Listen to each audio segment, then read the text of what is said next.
Muchas gracias. Señor te bendiga, mi hermano. Muchas gracias, de verdad. Gracias por la paciencia y la perseverancia. Este va a ser nuestro último tiempo juntos y quiero de verdad agradecer a la iglesia de la Villa por la invitación, el esfuerzo. Ha sido un sacrificio monetario muy alto, traer a 2 santiagueños desde allí hasta este lugar. Así que agradecemos mucho por la hospitalidad, el cariño que nos han dado.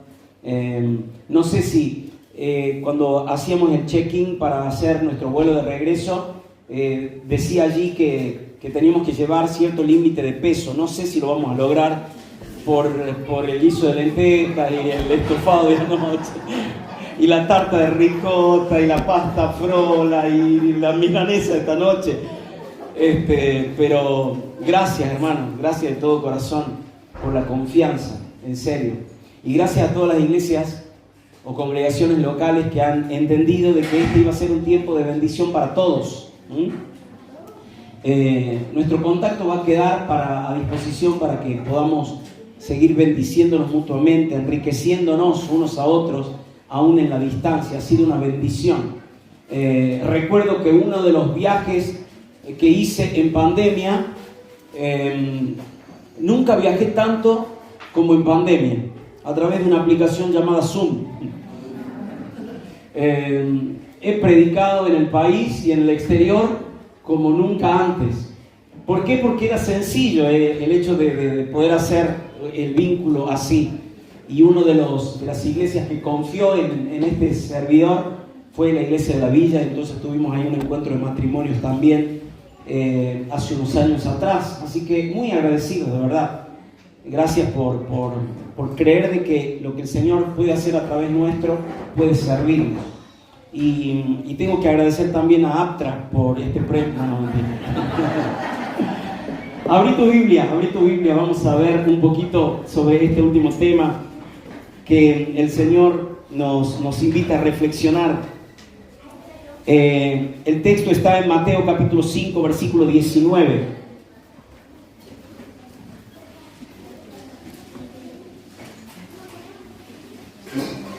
Mateo capítulo 5, versículo 19. El caso es que Jesús y sus discípulos cruzan hacia el otro lado del lago y se encuentran que hay un muchacho que está atormentado por una legión, un ejército de demonios. Se conoce la historia como la del endemoniado gadareno, ¿está bien? Y luego de que Jesús libera al endemoniado de esta legión de demonios, ustedes saben cuál fue el final de esos demonios, por lo menos en esa circunstancia, fue que entraron en un grupo, en un hato de cerdos, fueron desbarrancados, y el texto bíblico dice que este hombre, luego de ser liberado, dice el verso 18, al entrar Jesús en la barca, el que había estado endemoniado le rogaba que le dejase estar con él.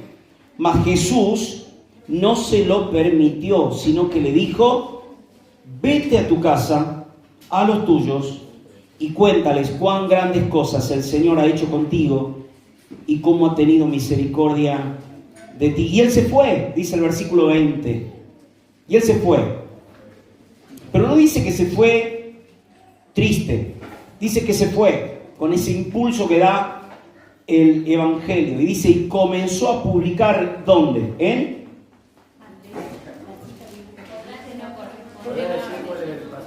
¿Qué dije yo? 5:16 dije, no era eso es falsa doctrina, hermano. 18, 19 y 20. 18, 19 y 20. Mateo capítulo 5. Es Marcos, hermano. Ay, Dios. Mi esposa me viene... Sí, mi esposa me viene diciendo que tengo que volver a visitar a mi oftalmólogo pronto, así que tengo algún problemita ahí en la vista. Marcos. Es palabra de Dios, créanme. Marcos capítulo 5, ahí está. Bueno, no les costaba nada googlear la historia del endemoniado gadareno y me daban una mano, che. Claro. Ustedes quieren todo servido también. Bueno, gracias. Vamos de nuevo, ¿qué les parece? Buenas noches, muchas gracias por estar. Gracias, Aptra. Ahí habíamos quedado. Marcos, Evangelio de Marcos, capítulo 5, versículo 18. Al entrar él en la barca, el que había estado endemoniado le rogaba que le dejase estar con él, pero Jesús no se lo permitió, sino que le dijo: vete a tu casa, a los tuyos, y cuéntales cuán grandes cosas el Señor ha hecho contigo y cómo ha tenido misericordia de ti. Y él se fue y comenzó a publicar, ¿dónde?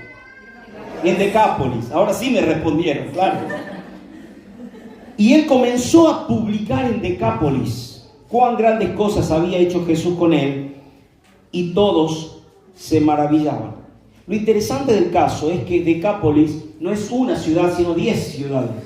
Es una región de 10 poblaciones, por eso es Decápolis, ¿está bien? Son 10 ciudades pequeñas donde que había asistido al primer congreso misionero de la historia, allí en Gadara, sale a predicar el Evangelio. El tema de esta noche es: tenemos que tener como iglesia un mismo sentir en la evangelización.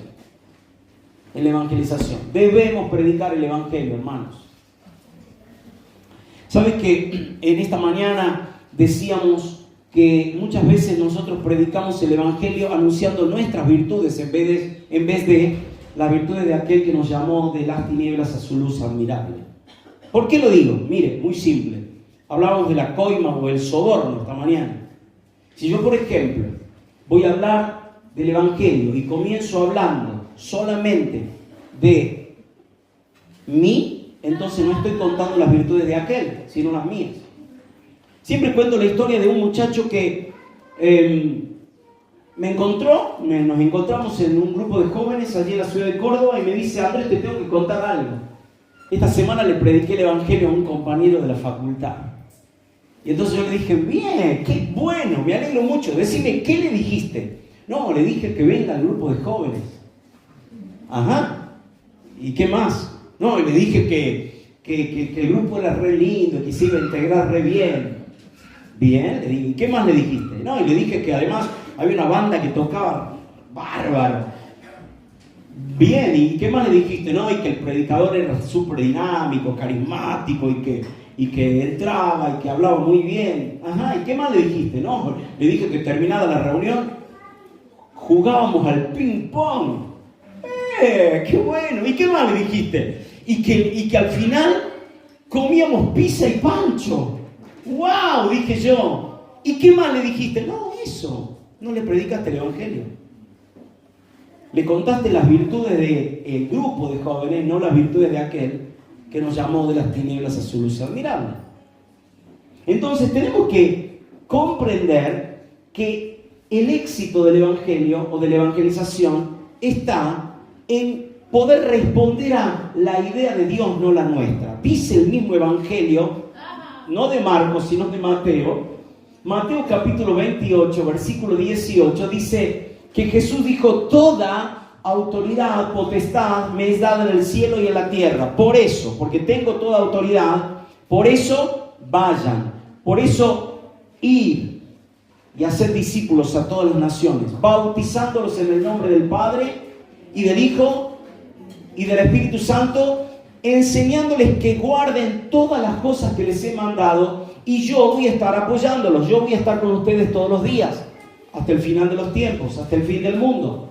Entonces, el mandato de Jesús al ex endemoniado en Gadara es el mismo mandato que tenemos nosotros.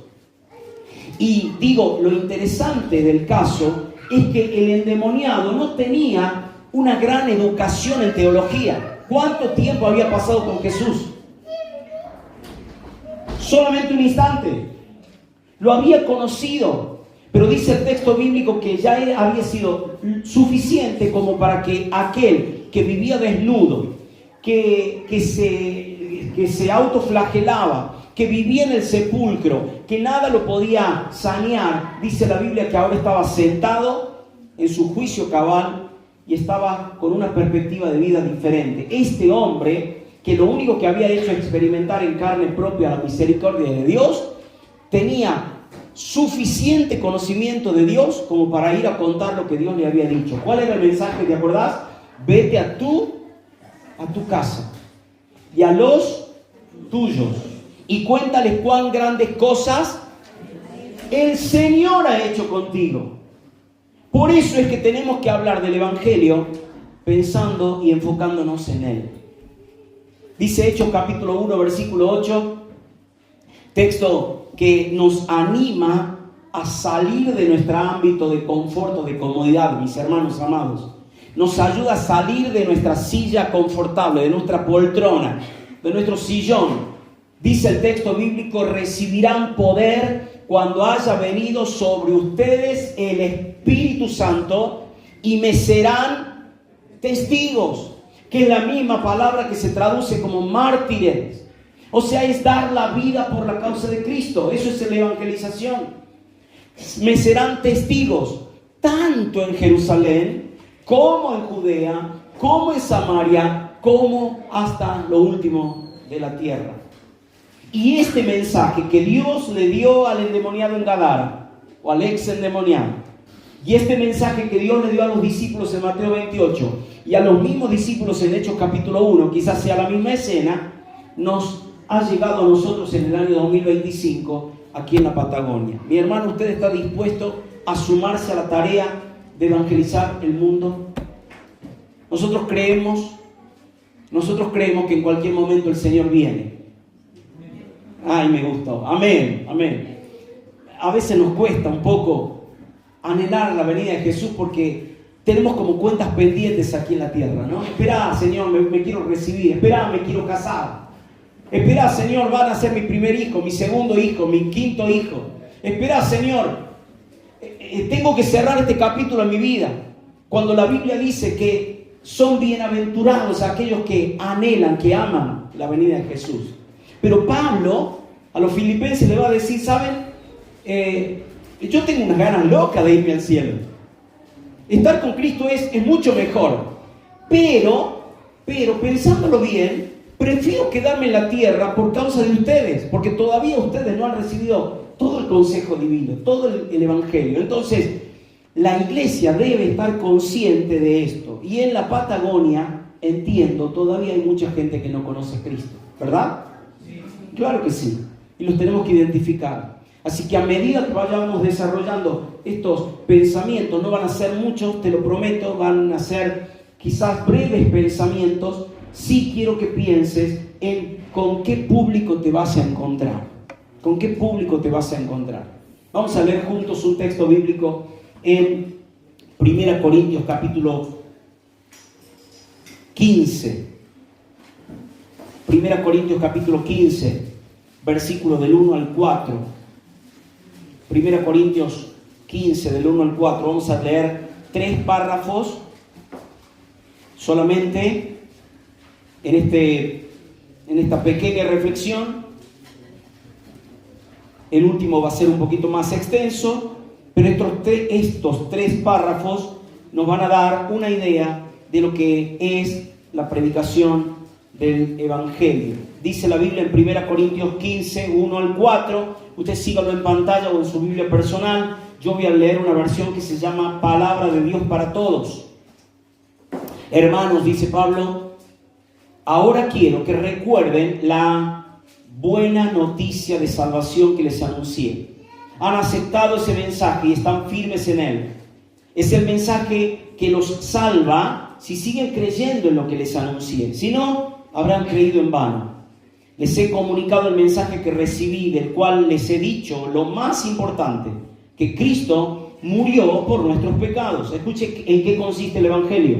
Hablar de la muerte de Cristo, pero hablar del pecado del hombre, tal como dicen las Escrituras. Fue enterrado y al tercer día resucitó, como dicen las Escrituras. Ahora comienza el texto, verso 1, diciendo: yo quiero que recuerden la buena noticia de salvación. En esta versión dice: además os declaro, hermanos, el evangelio que les he predicado. Usted sabe muy bien que la palabra evangelio es una transliteración del griego al español, que significa literalmente una buena noticia, una buena noticia. Ahora yo quiero que piense, por favor, que hagan memoria. Los jovencitos harán corta memoria porque tienen menos años para recordar. Y los más adultos haremos una gran memoria de cuál ha sido la peor noticia que hemos recibido en la historia. La peor noticia. Y quizás alguno podrá tomar el micrófono y decir la verdad. Yo me acuerdo cuando me dijeron que me quedaba poco tiempo de vida.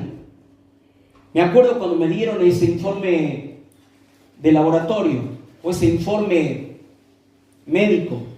Me acuerdo cuando recibí la noticia de que mi papá o mi mamá estaba gravemente enfermo. Y entonces cuando uno piensa en las tragedias de la vida, cuando uno recuerda, valora mucho más las grandes y buenas noticias. Una muy buena noticia, por ejemplo, fue para algunos de nosotros cuando fuimos a un consultorio y nos dijeron, bueno, ese retraso tiene que ver con que van a ser papás, ¿no? Una gran noticia, una gran noticia. O podría ser esto de, mira, a partir del mes que viene vas a cobrar un salario un poquito más lindo, vas a tener un incremento salarial, tenés una buena noticia. Ahora, mi hermano, cuando pensamos en la buena noticia de salvación no se compara con nada. Ahora entonces piense con qué tipo de gente usted se encuentra. Cuando usted va a contar una buena noticia, ¿cómo la cuenta? ¿Cómo deberíamos contar la buena noticia? Porque Pablo aquí dice, yo quiero recordarles la buena noticia. Es una buena noticia. ¿Sabe cómo la gente predica el evangelio? Con el ceño fruncido. Y no sabe cómo me pone eso. Porque es una buena noticia, no es una mala noticia. Entonces cuando uno agarra las veces de predicador, de vocero del cielo, y uno frunce el ceño y habla del infierno y habla del pecado, está bien hablar, porque la buena noticia comienza con una tragedia, y es que el hombre se apartó de un Dios santo por causa de su pecado y que está condenado a un lago de fuego que va a arder por toda la eternidad. Está bien que hablemos de eso, hermano, pero es una buena noticia. Y las buenas noticias se cuentan con una sonrisa en los labios. Qué triste que era cuando no podíamos sonreír, o por lo menos no se notaba nuestra sonrisa. ¿Se acuerdan lo fiero que era usar tapaboca? ¿Saben que el pastor de uno, comparto el servicio pastoral con otro hermano en Frías, y apenas nos enclaustraron en la pandemia, él usó su primer barbijo y le dibujó una sonrisa. Él le dibujó una sonrisa. Un tipo, fue mi líder de adolescentes, así que me lleva 10 años, pero un tipo muy jovial, muy gentil. Y entonces él no se resignaba que su sonrisa no se notara. Entonces él se dibujó una sonrisa. Mi hermano, tenemos que predicar el evangelio, pero tenemos que entender de que es una muy buena noticia. Buena noticia. Ahora fíjese lo que dice Pablo, este mismo autor, en 1 Timoteo capítulo 1, versículo 15. 1 Timoteo capítulo 1, versículo 15 al 17. Creo que leí bien. 1 Timoteo capítulo 1, versículo 15 al 17. Usted sígame en la lectura en la pantalla. Yo voy a volver a leer esta versión muy accesible, muy amena, que se llama Palabra de Dios para Todos. Y dice, todos pueden estar seguros de que esto es cierto. Jesucristo vino al mundo para salvar a los pecadores, siendo yo el peor de todos. Por esa misma razón Dios tuvo misericordia de mí, para mostrar que Jesucristo tiene paciencia sin límite hasta con el peor de los pecadores. Quiero que el Espíritu Santo vaya aplicando y iluminando su mente, mi hermano. Cuando al pensar en lo que Pablo está escribiendo aquí, Pablo está diciendo que el mensaje del Evangelio es palabra certera. Esto es cierto. Cristo vino al mundo para salvar a los pecadores. Pero fíjese cómo Pablo se hace cargo y dice, yo soy el peor de todos, o de los cuales yo soy el primero. Por esa misma razón, Dios tuvo misericordia de mí para mostrar que Jesucristo tiene paciencia sin límite, hasta con el peor de los pecadores. Y Él quería que yo fuera un ejemplo para que otros creyeran en Cristo, para tener vida eterna. Y entonces Pablo le sale una canción de alabanza al final y dice: honor y gloria para el Rey eterno que vive para siempre y que nadie ha visto. Honor y gloria para siempre al único Dios. Así sea, porque el Evangelio, mi hermano, no es solo contar una buena noticia, sino también hablar de virtudes que van a exaltar al nombre de Cristo. Un tercer párrafo de la Biblia que vamos a leer antes de contarte algunas pequeñas reflexiones está en 1 Corintios capítulo 1. 1 Corintios capítulo 1 va a ser el texto más extenso que leamos, pero creo que va a ser oportuno que le prestemos atención. 1 Corintios capítulo 1, versículo 17 al 25. ¿Está bien? ¿Me sigue, verdad? Capítulo 1, versículo 17 al 25. Ustedes síganme en la lectura. Voy a leer una versión que se llama Nueva Traducción Viviente. Y dice así: pues Cristo no me envió a bautizar, sino a predicar la buena noticia. Pablo la tiene clara, ¿verdad? Pablo no se pregunta para qué ha sido llamado. Cristo no me envió a bautizar, sino a predicar el Evangelio. Y no con palabras ingeniosas, por temor a que la cruz de Cristo perdiera su poder. Escuche esto. El mensaje de la cruz es una ridiculez para los que van rumbo a la destrucción. Pero nosotros que vamos en camino a la salvación sabemos que es el poder mismo de Dios, como dicen las Escrituras. Destruiré la sabiduría de los sabios, desecharé la inteligencia de los inteligentes. Así que, ¿dónde deja eso a los filósofos, a los estudiosos, a los especialistas en debates en este mundo? Dios ha hecho que la sabiduría de este mundo parezca una tontería, ¿verdad? Una ridiculez. Ya que Dios, en su sabiduría, se aseguró de que el mundo nunca lo conociera por medio de la sabiduría humana, usó nuestra predicación ridícula para salvar a los que creen.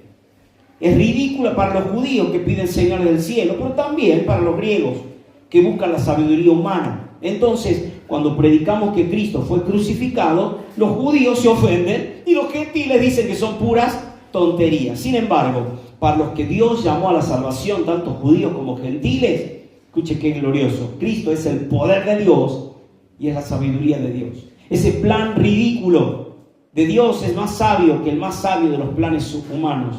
Y la debilidad de Dios es más fuerte que la mayor fuerza humana. ¿Usted cree que esto es así? ¿Cree que esto es así? Le vuelvo a preguntar, ¿cree que esto es así? Bueno, vamos a encontrarnos con diferentes públicos, diferentes tipos de personas. Y entonces, hay personas entre nosotros que trabajan en relación de dependencia. Bueno, sepa que cuando usted está intentando llegar con el Evangelio a sus jefes, a sus patrones, a sus gerentes, se va a encontrar con gente así. Así que preste atención. Si usted o vos estás estudiando en la facultad o en el colegio, sabe de que tus profesores y tus compañeros van a actuar de algunos de estos grupos que voy a mencionar ahora. Y si vos estás en una casa donde sos el único, una lucecita que está encendida, en medio de en un ámbito completamente hostil, en un ámbito completamente diferente al que vos crees, sabe de que podés identificarte con alguno de estos grupos. Número 1, para algunos, escuche esto, para algunos, según lo que acabamos de leer el texto, el Evangelio es una tontería para despreciar. Dígalo bien fuerte conmigo, es una tontería. Me lo dijeron dos, a ver, una tontería, ¿para qué? Y vamos otra vez, una tontería para despreciar. Y entonces hay gente que cuando vos le exponés el Evangelio, cuando vos le hablas de la existencia de Dios, cuando vos le hablas de la encarnación de Cristo, cuando le hablas de la obra del Espíritu Santo, cuando le hablas del amor de Dios, del pecado del hombre, le hablas de la cruz, dicen, no me vengas con esa tontería. Y lo acabamos de leer en 1 Corintios capítulo 1. Dice, para los judíos se ofende, los griegos dicen que esto es una ridiculez, es una tontería.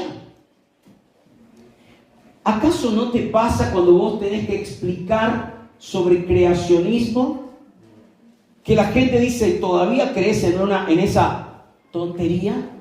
Está más aceptada la teoría de la evolución o la teoría de la gran explosión que la verdad bíblica que dice que Dios creó el cielo y la tierra. ¿Por qué? Porque para ellos es una tontería para despreciar, la desprecian, la ningunean. Esto es lo que hacen. Entonces, si te encontrás con gente así, tenele compasión, porque no sé si te acordás, pero quizás en tu caso fue algo parecido. Vos pensabas que el evangelio era una tontería. Entonces, cuando alguien te entregó un primer folleto que habló con 5 colores acerca del evangelio, o con 4 leyes espirituales, o con algún método que te enseñaron por allí, vos decías, ¿cómo puede ser que creas en esto? Es una ridiculez, eso es una tontería. Pero el segundo grupo, escucha esto, por eso voy a ir rapidito, porque es una reflexión breve y yo quiero que pienses. Hay personas que creen que el evangelio es una tontería para despreciar, pero en segundo lugar, hay personas que creen que el evangelio es solo un tema para estudiar. Es un tema para estudiar. Los judíos pensaban solamente que tenían que estudiar la Torá y de alguna manera practicar lo que ella decía. Los griegos estaban en búsqueda de lo nuevo, de lo novedoso, de lo que todavía no se había estudiado. Entonces ellos tomaron el evangelio solamente como un tema para estudiar. Ustedes saben que hay academias y hay lugares de estudio donde se enseña la carrera de teología desde un aspecto simplemente académico. Y entonces los que se sientan a estudiar, aún con la Biblia y leyendo alguna bibliografía accesoria, entienden solamente que el evangelio es eso, es un tema para estudiar. Miren, quizás en su caso haya sido así. Fue a la escuela bíblica cuando era niño, fue al grupo de preadolescentes, de adolescentes, de jóvenes, grupo de matrimonio. Nosotros en nuestra iglesia tenemos este programa que le ofrecemos a los nuevos creyentes o a las personas, no nuevos creyentes, a los simpatizantes, a aquellos que están ahí, que les gusta la idea. Los días martes en la noche nos reunimos a estudiar y ellos van con esa expectativa. La expectativa de decir, esto es solo un tema para estudiar. Un tema para estudiar.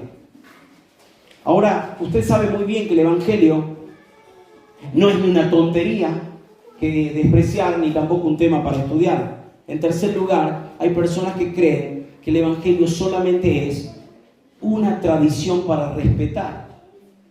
Una tradición para respetar. ¿Se acuerdan cuando ayer hablábamos de los socios VIP? De aquellos que han pagado por su banco durante años. Bueno, es una persona que simplemente piensa que el evangelio es una tradición que respetar.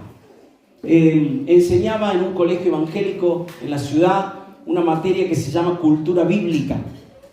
Y uno de los requisitos que tenían los alumnos era llevar la bibliografía, llevar el cuadernillo, el dossier para la materia, pero también tenían que llevar justamente la Biblia. Y en un momento me encuentro con un alumno que toca el timbre de casa y estaba con su mamá, un adolescente del secundario, y me dice, profesor, quiero mostrarle, hemos comprado la Santa Biblia. Y entonces desempaca en una caja gigante así, y desempaca la tapa y saca una Biblia con canto dorado y con letras doradas y cosas así. Yo digo, wow, ¿qué es esto? No, es porque tiene que estudiar la Biblia el muchacho, porque nosotros somos, y me dice de la religión al que ellos pertenecían, y entonces era solamente un respeto sagrado. Entonces le aconsejé de que a esa la guarden en casa y que se compren algo económico para el uso cotidiano, para que la pueda usar, la pueda leer, la pueda marcar, la pueda subrayar. Porque el evangelio no es, hermanos, una tradición que respetar. Esta hermana que había construido paredes con empanadas pensaba de que el evangelio solamente era una tradición. ¿Saben? He visitado iglesias, y usted seguramente conoce algunas más, que lo único que hacen es mirar al pasado. Y cuando se celebra un aniversario, se habla más de las glorias del ayer que de los proyectos de Dios para esa iglesia en el futuro. Y aunque la Biblia nos dice que tenemos que respetar las sendas antiguas, tenga cuidado con abrazar solamente el tradicionalismo religioso y olvidarse de que el Evangelio no son las prácticas o liturgias de la religión, sino un Evangelio que convierte a las personas. Pero hay personas que piensan que el Evangelio es simplemente eso. Algunos piensan que es una tontería, otros solamente un tema para estudiar y otros piensan que es una tradición para respetar. Te voy a poner un ejemplo. ¿Qué hubiese pasado si hoy Leandro, en vez de decirnos vamos a cantar una canción, diga, le voy a pedir al Andrés que pase, que nos dé el mensaje y al final vamos a cantar algunas canciones? Algunos de nosotros se nos hubiese erizado la piel. Y nos dicen, no, me está cambiando el orden del culto.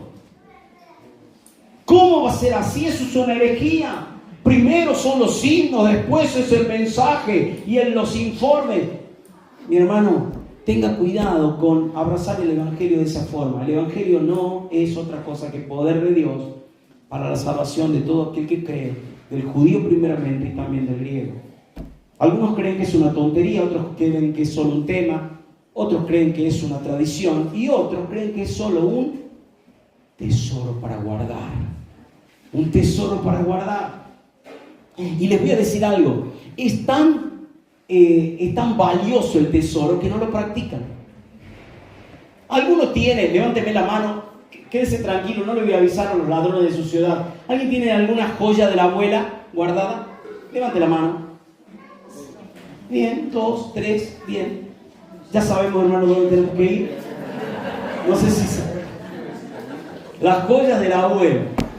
Cuando hablo de las joyas del abuelo no estoy hablando solamente de una cadenita, un dije, sino esas cosas que la abuela te lo dio y dijo, esto me lo regaló, y te menciona que el tatara de Adán se lo entregó porque vino en barco, inmigrante, y entonces vos lo tenés que guardar. En muchos casos, hermanos, el Evangelio es solo eso, un tesoro para guardar, que no se usa.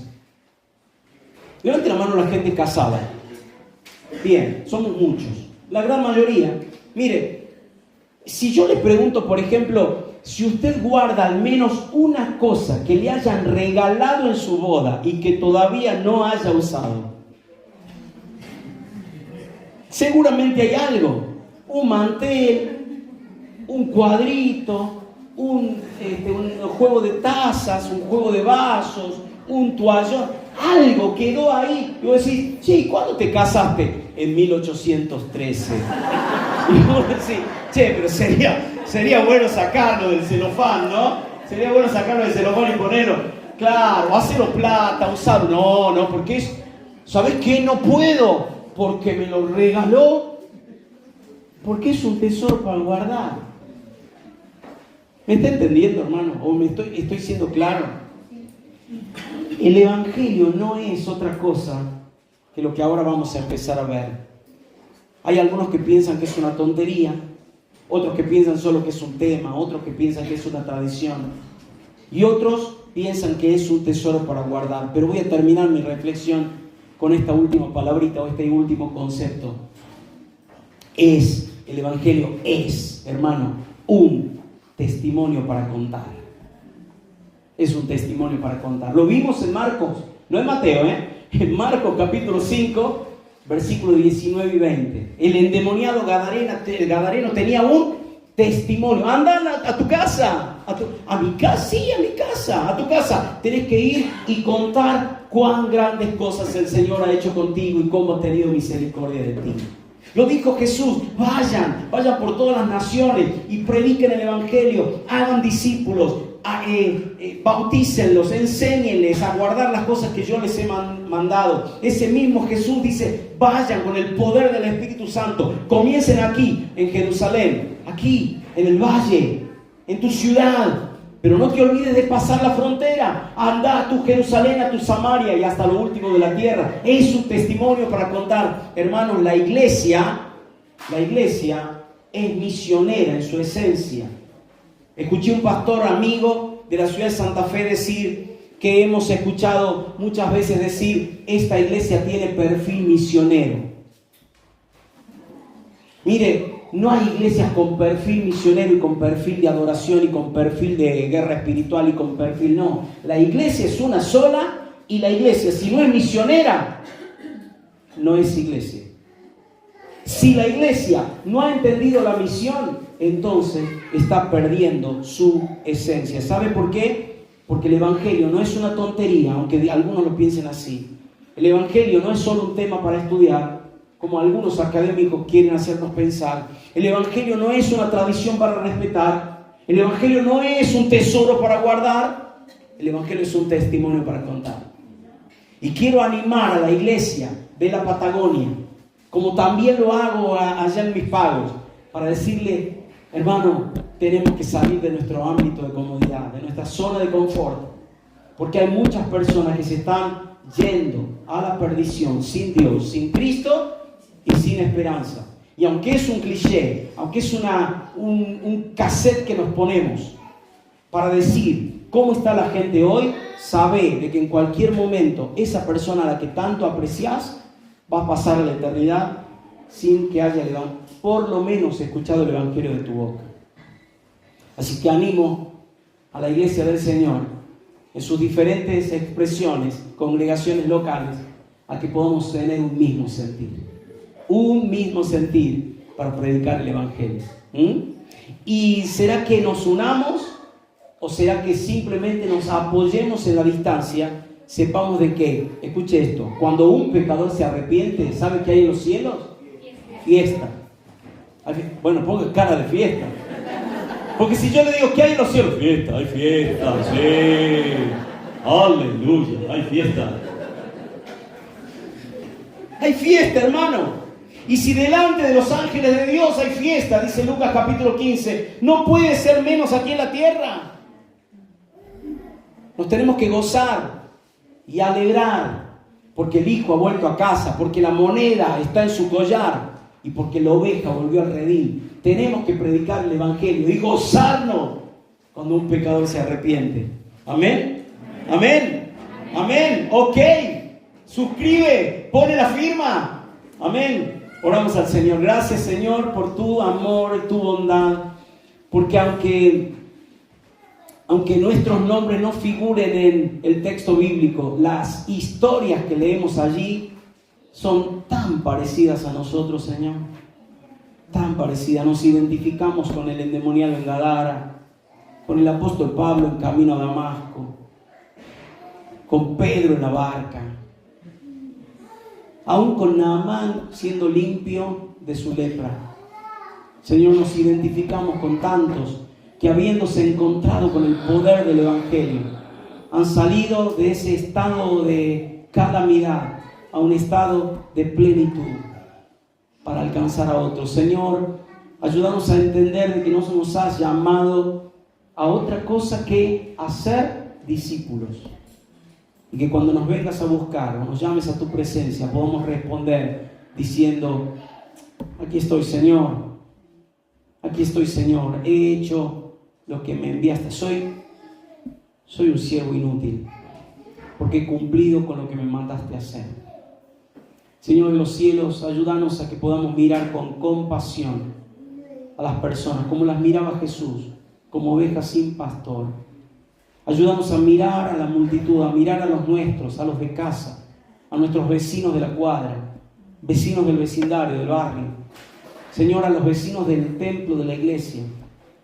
Señor, ayúdanos a atender las necesidades de los marginados de abajo, pero también las de los marginados de arriba, a la clase política, a aquellos a los que nadie se les animaría a acercar con el evangelio. Ayúdanos, Señor, a alcanzar con el evangelio a los empresarios, aquellos que lo tienen todo aparentemente, pero cuando llegan a casa no concilian el sueño. Señor, que la iglesia pueda moverse con el poder del evangelio que transforma vidas, porque el evangelio no es una tontería, no es un tema, no es una tradición, ni es un tesoro simplemente para guardar, es un testimonio para contar. Ayúdanos, Señor, a no callar, a hablar de Cristo permanentemente y con el amor y la alegría que significa contar una buena noticia. Señor, bendice a tu iglesia en esta zona, bendice a cada congregación local aquí representada. Y que pronto, Señor, podamos enterarnos de que si en los cielos hay fiesta, nosotros nos sumamos, nosotros la hacemos también. Gloria sea tu nombre, Señor. En el nombre de Cristo oramos. Amén y amén. Muchas gracias, que el Señor le bendiga. Los queremos mucho.